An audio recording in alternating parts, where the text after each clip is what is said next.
this morning is an award-winning true crime author, and she hails from right here in the Twin Cities. Allison Mann is out with a brand new book about a modern-day Madame called Fallen Woman, the true story of Linda Mae Spencer, Madame, Maven, and Mother. Joining us in the studio with a preview, author and publisher Allison Mann. Thanks for being here. Thanks for having me, guys.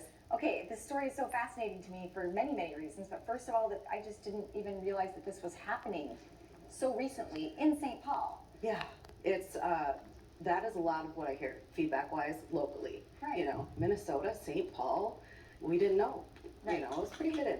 So give us a little bit of what's the story, you know, the summary on the back of the book kind of intro. So Linda Mae Spencer was a madam from the late 1970s until the late 1990s in St. Paul. And during that time, she was living a double life. She was a mom in the suburbs, like myself, and she was going to St. Paul at night. She was going to St. Paul during the day when her kids were at school, and she was running this business. And to be quite honest, it was very successful. She was running a successful business, albeit, you know, illegal, but successful. Right. And now I'm curious. Obviously, to be sensitive because we're daytime TV. Yeah. A madam talking about in terms of illegal activity. This isn't like drug running. This is something else. Yes. So think brothels of old. Okay. And the difference between her and like an 1800s, early 1900s brothel mom was that the women that she employed didn't live there. They came and went. Oh, okay. So it was a different kind of business model, but that's what she was doing. Huh. I'm always fascinated where stories originate from, where you get ideas. How about this one? How did you discover the story? Linda's daughter Emily reached out to me and sent me an email and said my mom was one of the last madams in the Twin Cities, and I was kind of like, okay, I'd like to know more about that. And I met them, and Linda is just this personality. She has this spark, she has this light, but she also has a darkness that you can see.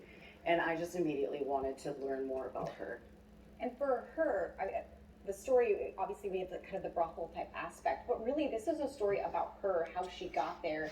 A character story that I don't think you're expecting when you first hear the kind of the juicy part. Yeah, it is. I mean, there's darkness and there's also light. There's redemption, there is recovery from addiction, mental illness, mental health, and Linda is really a whole person, and I really made sure to talk about that in this book. It's not just a salacious, Hollywood madam story. This seems like a little, because I don't have a lot of experience with reading or hearing podcasts with true crime, but a lot of it has to do with like the overall, said murder of somebody somewhere. This is much different.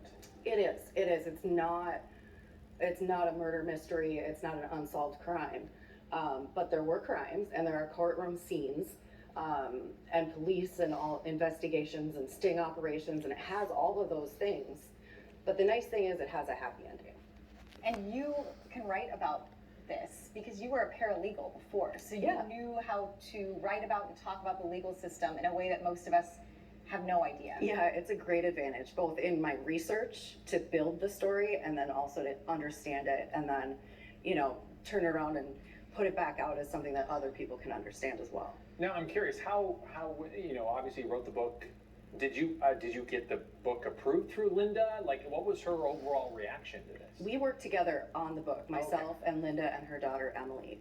I would go and get the research and put it all together and kind of put the timelines and the stories together, and then I would interview them. Hours and hours of interviews. This was kind of our COVID project. We set up our little bubble and we stayed in it. And we just talked and talked and talked, and that's, to me, the best way to get a story out, is to actually hear it and talk it through. So then I took all of the recordings of all those interviews and made it into a story.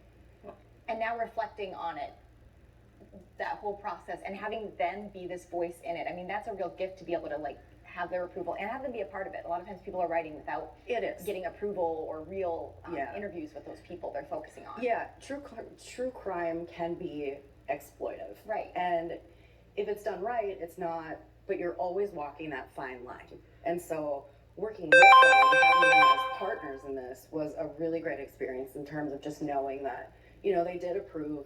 I didn't necessarily change things when they asked, you know, for certain things, but I, you know, was cautious and careful and didn't, you know, embarrass them or make them feel badly for the things that are in the book. Well, that's awesome. And this is how many books are you reading now? My second. Second book? You got a third one coming? We'll see. You're like, just trying to. Time will tell. Good answer right there. Allison, man, thank you very much. We appreciate it. Thank Yeah. you. All right, Fallen Woman